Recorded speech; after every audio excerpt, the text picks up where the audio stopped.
Starlings, it is Starlight out in the afternoon, and today's video is going to be kind of like a Fae and Mer Craft kind of like update combined. So, can you not? Thanks, much appreciated.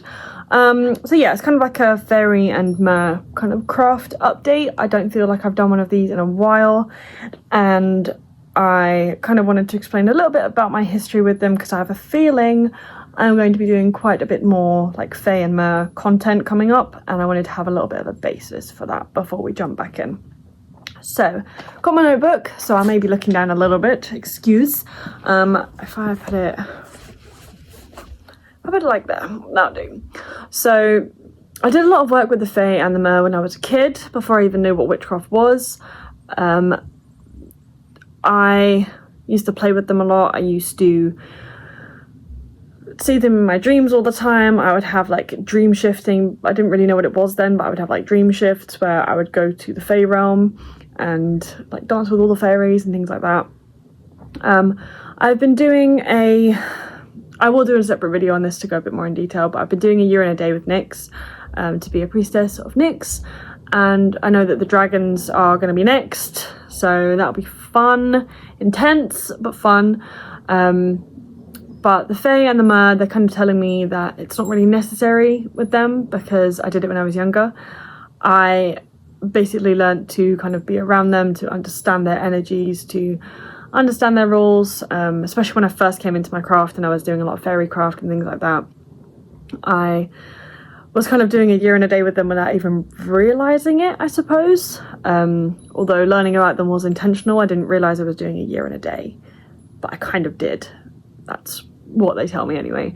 I know that I always have more to learn, and there are some things I will need to relearn and reassess, and it doesn't mean I know everything about them that there is to know. It just means that I'm already deeply connected to them in my craft and my life, and what I don't know already, I can probably find out from somewhere. So I know that there are certain things within some of the videos that I've done. I've made a couple of them to do with the Mer Private. I'm basically just gonna go over like the information in that video, make sure that I'm actually happy with it and that it feels correct to me still. I will put it back up if I'm still kind of happy with the information, and if I'm not, then I will make a new one. Yeah, a lot of people, when they want to work with the Fae and the Mer, I call them Mer because they're not all mermaids. There is masculine energy, so there'll be mermen technically, but they are also kind of shapeshifters, so they don't really have a gender. The same with the Fae as well. I don't call them fairy girls or fairy boys, or like, what do they do in Tinkerbell? They're like pixies and sparrowmen or something like that. Like, I understand the definitions of them. It's just within my craft, I tend to be a little bit more generalized and a little bit less gendered. So we go Fae and Mer. They tend to be quite secretive and mysterious, especially when you're first trying to work with them. They don't really like people. They don't really like humans. They tend to stay away from us, and we have to kind of earn their trust. We have to connect with them consistently. We have to abide by their customs and their rules and their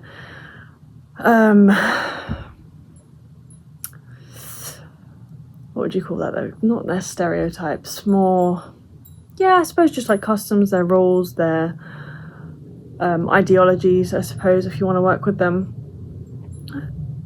There is you can kind of do, especially with the Fae, you can kind of do like a deep dive series in the series on my channel. I will have the playlist linked somewhere, probably in the description, but I've done quite a lot of different Fae creatures already. I will definitely be doing a deep dive into different Mer creatures and stuff like that, as that is a book I'm planning on bringing out, and I have to do the research and the meditations for them anyway, so I may as well do individual videos about that. But I've already got quite a lot of videos on like different Fae beings in general, and different so like I've got brownies and selkies and what else have I got? The difference between the Seelie and the unseelie and all things like that. I've got a whole Fae playlist, so I will link that below and you can go and deep dive that if you want to get started. I will make the disclaimer right now that some of this information is a little bit old. I may have to go through and I will make new videos if I go through it and I'm like, actually, they've told me something different now. Or this is any information that can't be found is my personal gnosis. So if I say something you don't agree with it and you can't find any research backing behind it, it's probably because I found it in a meditation, and that is what is true for my path and my craft and my personal workings with the Fae. This might not be how it works for you, and that is completely okay. You are supposed to find your own way to work with them, but just bear in mind they do not deviate from their true nature, their general nature, and there are so many myths and legends about the Fae and the Mer being secretive and mysterious and trickster spirits for a reason, so please do your research and please be careful before even thinking about reaching out to them. Thank you for coming to my TED Talk.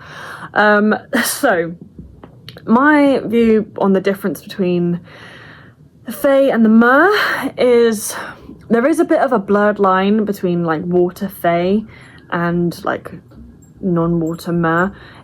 They're all humanoid to me. They're all they can all shapeshift, and to me it kind of like the progression goes from like the Seelie, like the kind of like the Earth Fae, I suppose, to the Courtless, to the Unseelie, and then it would be Mer and Sirens.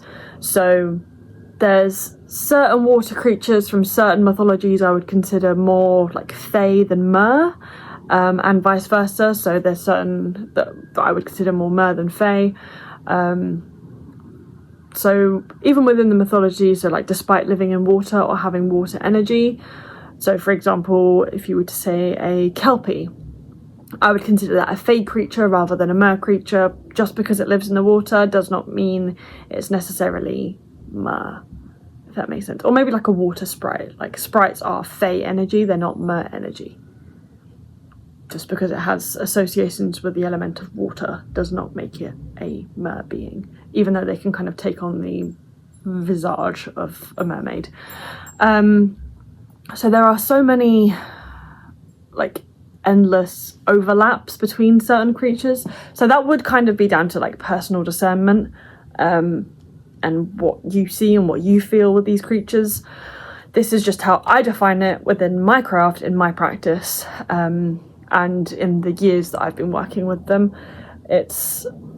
I don't want you to think I'm kind of like the authority on this, but I do have a bit of experience. I have spent a lot of time with these creatures, so I do kind of have an understanding of them that maybe you don't yet. So that should be taken into consideration as well. And I will do everything I can to help you get to that point, which is why these series exist in the first place. So when it comes to the Mer, there are so many different branches. They're basically like a community, a species of their own. The element that they have in common is water, but that doesn't mean they are bound to it, if that makes sense. Like I said, they're shapeshifters, so they are still Mer energy at essence, but like for example, this little BB here looks like a water dragon because it's blue, and I kind of get the water dragon vibe.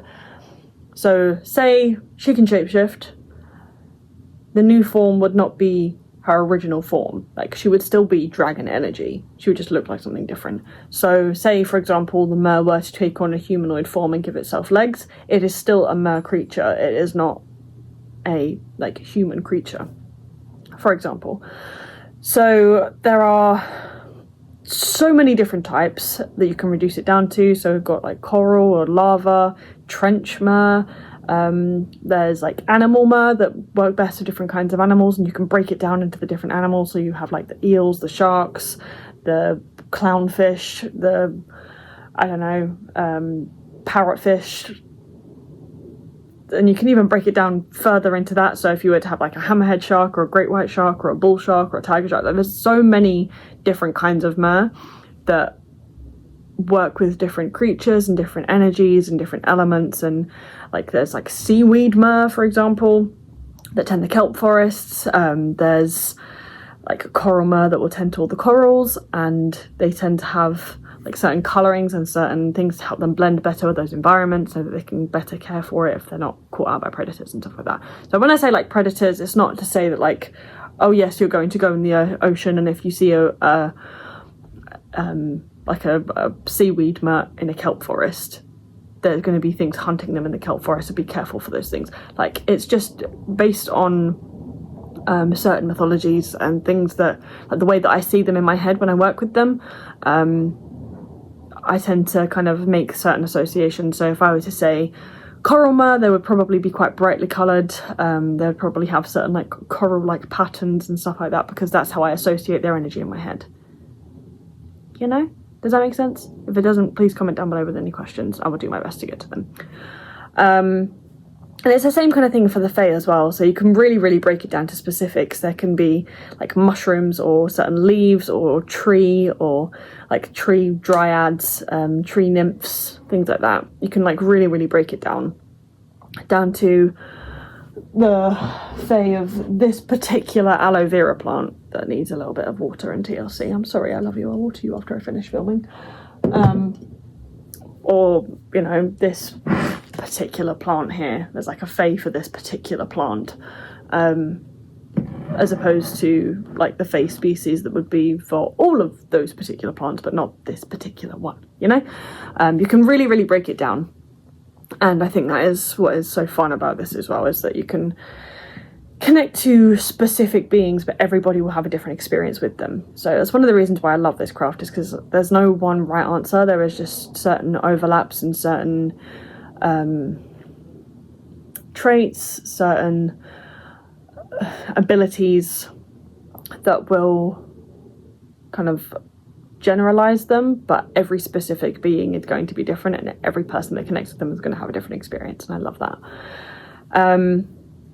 Yeah, there is a little bit of overlap and nuance, they can sometimes be tricky to figure out. So I think I meant by that between like the mer and the fae. So for example, with the kelpies, some would consider them a like a siren type energy, with being kind of like a bad water spirit, I suppose. But I would consider them personally quite fae energy, just because it's negative and trickstery does not mean it's fae, but because it's a water element doesn't mean it's mer. So there is a bit of nuance and overlap, and I think connecting with these beings yourself is the only way you're ever going to actually discern what you feel from these things. And that is what I would recommend to do anyway, but make sure that you have researched, you know what rules to follow, and that you are careful and you protect your space, protect your energy, make sure you don't make any deals with them, all that kind of pre-warning stuff that you need to know before you start working with them. Make sure that you do that, please. Yeah, so some of them have very playful, childlike energy. So personally, if I were to go with connecting with brownies, for example, I was part of the brownies, like the little girl guide group type thing. When I was younger, we did go for camping trips for the summer and for the weekend and things like that, and I did actually connect with quite a few brownies in those trips. They are very, like, they're quite shy, but they are very playful, they're quite childlike, they are little like cleany boys, and that is going to be completely different to going out to the lake that is said to be haunted with a lake monster and finding something more like trickstery and malevolent. And they're very, very different energies, but every single being within every classification is unique with choice, like humans, whether they're fae, or whether they're mer. There can be obviously such things as dragon fae that combine the energies of fae, mer and dragon.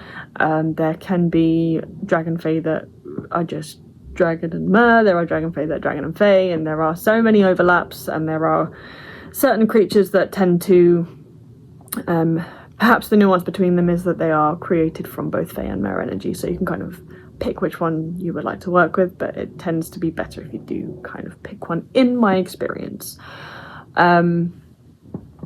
There is a lot of, like, there being the overlap of having, like, their uniqueness and their choices. They are just as unique as humans. So, like, for example, within Islam, the Fae would be technically considered jinn, like Jinn, because they are non-human beings that have free will and choice. Same with dragons, same with Mer, Fae, dragons, any kind of like non-angelic beings that have free will and choice, you know? So I suppose technically, if I were to go by Islamic rules, I am working with jinn, which I don't actually mind because I've had some really, really cool connections. My next point is just to, again, learn the rules and the customs. Customs, that's the word I was looking for. Learn the rules, learn the customs before working with them so as not to offend. They can be very savage when they're offended and they hold grudges. Don't do anything you're not ready for. They are not for the faint of heart. They are an advanced practice. They will know when you're ready. If you don't know if you're ready yet, you're probably not. They tend to show up a lot more in your life when they think you're along the right path of trying to start working with them. But again, start with the research, look up the Fae customs, look up the ideals of how they use their words. So like technically Fae can't lie, but they can twist words in order for it to not technically be a lie, but it's not what the original truth would sound like in a blunt, straightforward form. They don't like the words please or thank you or sorry. They feel like they're empty, for example, those three. They would prefer you show rather than tell, because if you're making empty promises or empty thanks or empty apologies, they don't like that. There is no heart in them, there is no soul in them, and there is no energy in them, really. And energy exchange is what the Fae and the Mer are all about, really, which is again why it's an advanced practice and you need to know what you're doing. From my experience, from what I know, there are no actual deities within the Fae and the Mer mythologies. There are kings and queens, there are priests and priestesses, and there are deities that are associated with Fae and Fae lore, but none that are actually Fae or Mer themselves.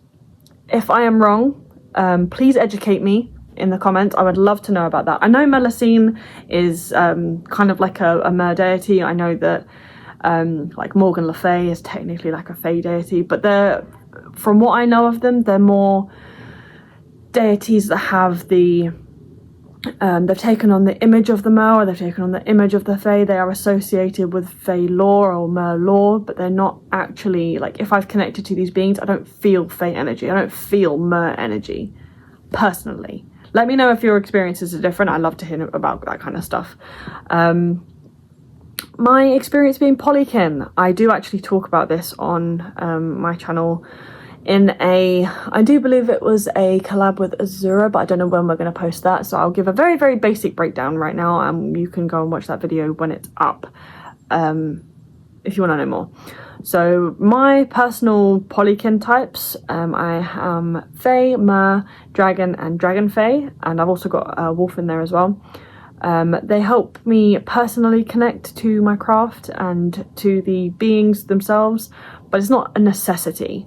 So it's helped me, but it's not necessary to be a Fae kin to connect with the Fae. It's not necessary to be Mer kin to connect with the Mer. Like, it helps because you have that energy spark within yourself already, but everybody has a spark of it. It's just whether or not that you connect with it on a kind of like this is me spiritual level. Like, this is a part of me, not this is a part of my craft, or this is a part of my team, my spirit team. This is a part of me.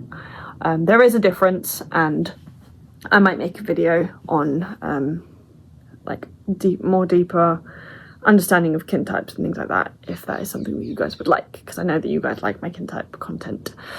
But yeah, so that is my experience with the Fae and the Mer, kind of like the differences between them that as I understand them.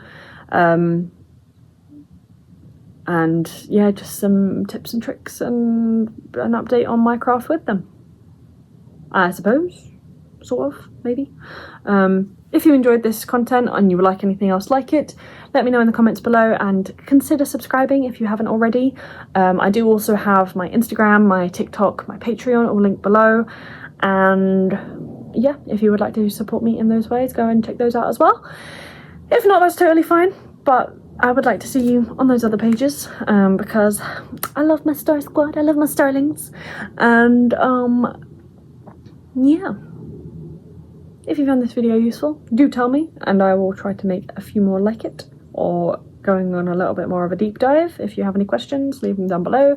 Other than that, be unapologetically you, no shame, and I will see you in the next one. Bye!